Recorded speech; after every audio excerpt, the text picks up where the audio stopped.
Of course, I am privileged to represent one of the largest Jewish constituencies in the world. Is there anyone from New York even here in this audience today? I know you'll be talking to your members of Congress this week, but you won't need to ask me where I stand because you already know the answer. I stand with you and for you. Israel seems to be able to fight wars very quickly. What is your secret? Because we don't seem to have the hang of that. The secret is that we have America. Nah. And America. I believe that Israel has a powerful stranglehold on the American government. They control both members of the House and the Senate. They have us involved in wars of which we have little or no interest. Our children are coming back in body bags. Our nation is bankrupt over these wars. And if you open your mouth, you get targeted. And if they don't beat you at the poll, they'll put you in prison. All right, explain to me what you see as, why you target or why you have a grudge against the Israelis. The grudge is not necessarily a grudge. It's an objective assessment that no one will have the courage to speak about. They're controlling much of our foreign policy. They're influencing much of our domestic policy. We have America. They control much of the media. They control much of the commerce of the country. And they control powerfully both bodies of the Congress. We have America. They own the Congress. Are you an anti-Semite? Shut it down! Shut it down! No, I'm not. That's exactly what they're going to say. And I expect that. What I am is an American. You see, I think America comes first. And we have a one-sided foreign policy in the Mideast. The Republican gets thrown out. What's the first act that Pelosi does? There was a supplemental bill, and the bill said, you shouldn't even need a bill like this. It said, you can't go to war with Iran without getting approval from Congress. Something. And she removed it. She removed it deliberately. And then, the astounding thing is they asked her why, and she said the leadership in Israel asked her to. And yet, we continue this process over and over again. As far as how much influence that the Jewish lobby has? Well, what it says is essentially that the Jewish lobby, the Israeli lobby, has absolute control over the appointment of anyone, either in a security position or a foreign policy position, that has anything at all to do with the Middle East. They basically are able to say yes or no on the appointment of any individual at a senior level. I'm talking about, obviously, a policy-making level. Well, Philip, what does that say about U.S. sovereignty? In the spring of '95. So I went into the State Department Near East section and found every single person in all of those offices were either Zionist, Israelis, whatever, and they had pictures all over the wall of Israel, Israel, Israel. They had magazines, Israel Today. I was given a copy of one. There were yarmulkes. And I asked one of the women, after having gone through about, 4 or 5 of these offices, I said, where the Palestinian office was, She said, well, we handle all of that. And this is the State Department, the... Near East. The part that handles Israel, Jordan, all of these. Egypt? Yeah, the Near East section. Yeah. It was just totally dominated by... Totally. Israeli. Totally. And I do see a lot of old friends here. And I see a lot of new friends of Israel here as well. Democrats and Republicans alike.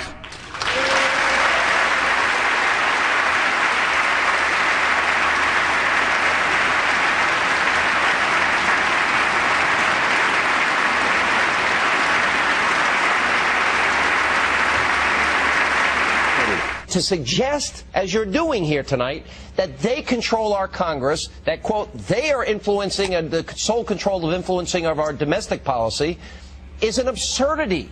It sounds like you are a kook. Sean, I'm not suggesting it. I'm telling it. And those who vote in the way that AIPAC wants will in many ways be rewarded ultimately with campaign contributions from people sympathetic to AIPAC. Money does not flow into a particular congressman's coffers or a senator's coffers unless he supports positions taken by the lobby. That's their first, I think, major influence is money. And this administration is awash in money, more so probably than any administration in American history.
This is the reason we had the war in Bosnia. The war in Bosnia is simply a stage to train assassins to be a market for brand new weapons, a marketplace so that the drug money can be used. And the Army runs the whole show. It's totally run by the Army. The CIA is a bogus thing. You know, it's Training and Doctrine Command. It's NATO. It's SHAPE, Supreme Headquarters Allied Powers Europe, started by Eisenhower.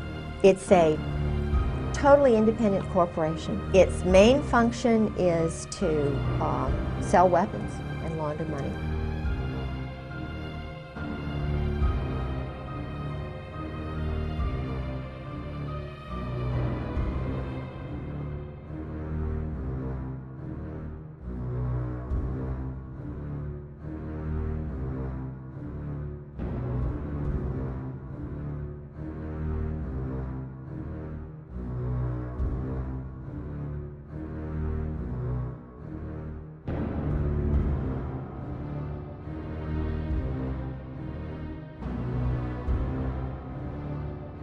Buenas tardes, que de acuerdo con el compromiso que adquirí con todos ustedes y con el conjunto de los españoles, de irles informando de todos los avances que se produjesen en la información y en la investigación policial que se está llevando a cabo como consecuencia del atentado del pasado día, creo de relevancia informarles que a primera hora de esta tarde se ha producido por miembros del Cuerpo Nacional de Policía 5 detenciones, 3 de ciudadanos de nacionalidad marroquí, 2 ciudadanos de nacionalidad hindú, y hay otros 2 españoles de origen hindú que en estos momentos se les está tomando declaración. It's all being done by Army people who are now joint, because the word joint comes from the group that came over illegally to kind of escape Nazi Germany and stuff. I don't know that much about it, but I do know that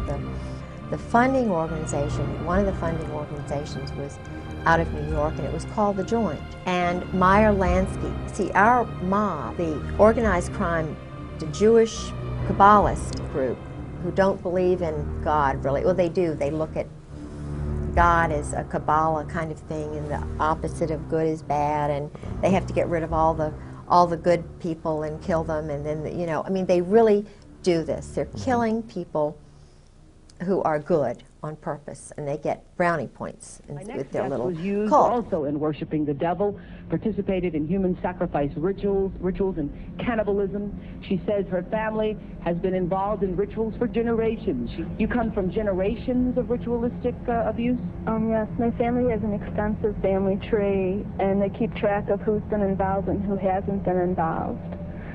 And it's gone back to like 1700. And so you were... Right. I was born into a family that believes in this. And does everyone else think it's a nice Jewish family? From the outside, you appear to be a nice Jewish girl? Definitely. And you all are worshiping the devil inside the home? Right. There's other Jewish families across the country. It's not just my own family. But so what kinds of things? You don't have to give us the gory details, but what kinds of things went on in the family? Well, there would be rituals in which babies would be sacrificed, and you would have to, you know... Whose babies? There were people who bred babies in their family. You witnessed the sacrifice? Right. When I was very young, I was forced to participate in that, in which I had to sacrifice an infant. And the purpose of sacrifice is to what? Is to bring you what? What are you sacrificing for? For power. Uh-huh.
This funding group in New York, they would pay for passports which were illegal, and in fact, my grandfather was involved with that. That's how I know so much about it. Is there anyone from New York even here in this audience today?